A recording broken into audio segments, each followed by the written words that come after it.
সরকারের কানে কোনো বাতাস লাগতেছে না, তারা বসে আছে, কেন জানে কিছুই হয়নি দেশের মধ্যে। অবিলম্বে এই রাষ্ট্রের মধ্যে জরুরি অবস্থা ঘোষণা করতে হবে। ইন্টারিম আমলে যে প্রধান উপদেষ্টা এবং স্বাস্থ্য উপদেষ্টা, এদেরকে বিচারের আওতায় নিয়ে আসতে হবে। এই হামের যে মহামারী আমরা দেখতে পাচ্ছি, এইটাকে আজকে শুরু হয়েছে। এই মৃত্যুর বীজ তো বপন করেছে ইন্টারিম সরকার, তাহলে এখন এসে আমরা আছি বিএনপি সরকারের আমলে। দুইটা সরকারের আমলে আমরা দেখলাম একটা বীজ বপন করা হলো, তারই ফলাফল আমরা এখন ভোগ করতেছি। বন্ধুগণ, এই যে আমার প্রকোপ এবং এইটার বিরুদ্ধে যে ব্যবস্থা, সেটা যেমন ইন্টারিম আমলেও আমরা দেখলাম না, বর্তমান সরকারের আমলে আমরা দেখলাম না, বরং আমরা দেখতেছি তারা অপেক্ষায় আছে। আরো কত শত প্রাণ এখানে নাই হইতে পারে, আরো কত শত প্রাণ এখানে অঙ্কুরেই বিনষ্ট হইতে পারে, তারাই অপেক্ষা করতেছে আমাদেরকে এখানকার সরকার। বন্ধুগণ, এই ইন্টারিম সরকার যে সংস্কারের কথা বলছে, যে দায় দায়িত্বের কথা বলছে, সেই দায় দায়িত্ব কিন্তু ওই শিশুর প্রাণের ক্ষেত্রে গিয়ে বহাল থাকলো না। বন্ধুগণ, তারা বলছে টিকা আমদানির যে এখানে প্রসেসটি ছিল, অর্থাৎ সরাসরি ক্রয়ের যে প্রসেস, সেইটাকে সংস্কার করে করতে হবে উন্মুক্ত দরপত্রের মধ্যে দিয়ে। অর্থাৎ এই সংস্কার করলে নাকি এখানকার দুর্নীতিগুলো কমে যাবে। আমরা কি দেখলাম? সেই দুর্নীতি কি কমেছে? কমে নেই, বরং আমরা দেখলাম এখানে টিকায় আর আসলো না। এই যে টিকা আসলো না, শিশুকে যে টিকা দেওয়া হলো না, এই যে দুর্নীতি নাই করে দেওয়ার জন্য একটা যে মৃত্যুর কূপ খনন করা হলো, এই দায়বদ্ধতা কার? এই জবাবদিহিটা কে দেবে?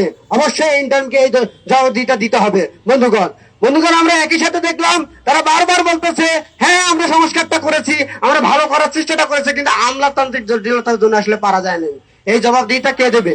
আমলাতান্ত্রিক জটিলতার জবাবদিহিটা আসলে কে দেবে?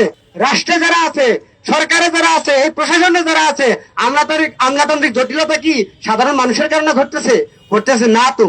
তাহলে হরাচ্ছে কারা? তাহলে অবশ্যই যারা এই নীতি নির্ধারণের কাজগুলো করতেছে বা নীতি নির্ধারণের সাথে যারা জড়িত, তারা তো এই জটিলতাগুলো তৈরি করতেছে। ফলাফলটা কি? ফলাফলটা আমার তো সন্তানগুলো মারা যাচ্ছে, আমার সন্তান নাই হয়ে যাচ্ছে।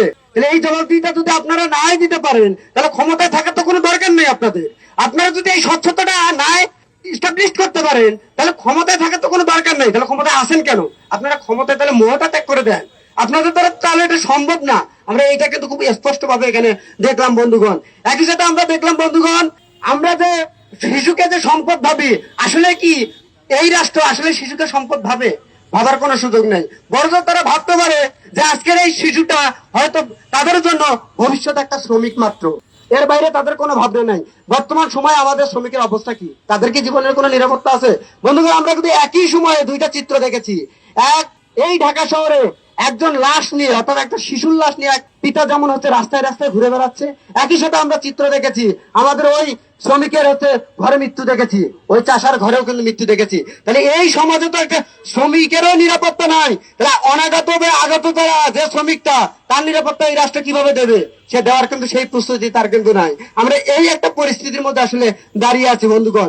একই সাথে আমরা দেখলাম এই যে 58 জেলাব্যাপী যে মহামারীর সংকট তৈরি হয়ে গেছে, আমাদের শাসক গোষ্ঠী অর্থাৎ বিএনপি সরকারের কানে কোনো বাতাস লাগতেছে না, সে কোনো জরুরি অবস্থা ঘোষণা করতেছে না, এবং এর পরিপ্রেক্ষিতে কোনো প্রকার ব্যবস্থা সে গ্রহণ করতেছে না। অর্থাৎ তারা বসে আছে, কেন জানে কিছুই হয়নি দেশের মধ্যে, এমন একটা অবস্থা। বন্ধুগণ, সেই জায়গা থেকে আমরা বলতে চাই, অবিলম্বে যারা এই সংকট আজকে তৈরি করেছে, অর্থাৎ ইন্টারিম আমলে যে প্রধান উপদেষ্টা এবং স্বাস্থ্য উপদেষ্টা, এদেরকে বিচারের আওতায় নিয়ে আসতে হবে। একই সাথে অবিলম্বে এই রাষ্ট্রের মধ্যে জরুরি অবস্থা ঘোষণা করতে হবে, এবং একই সাথে যারা যারা শনাক্ত হয়েছে, যারা যারা হামে আক্রান্ত হয়েছে, অবিলম্বে তার ব্যবস্থা গ্রহণ করতে হবে, এবং একই সাথে যাতে এইটা অপর মানুষের মধ্যে ছড়িয়ে না যায়, তার জন্য ব্যবস্থা গ্রহণ করতে হবে। যদি এটা না করে, তাহলে এই সরকারের বিরুদ্ধে আমাদের ঠিক প্রতিবাদটা করতে হবে ওই জায়গা থেকে, যে প্রতিবাদটা আমাদের ইন্টারিম আমলে ঠিক হয়নি, যে ফাঁকি ঝুঁকিটা তারা দিয়েছে। সুতরাং কিছুদিনের মধ্যে যদি এই ব্যবস্থা তারা গ্রহণ না করে, তাহলে অবশ্যই আমরা আরো দুর্বার আন্দোলন গড়ে তুলবো।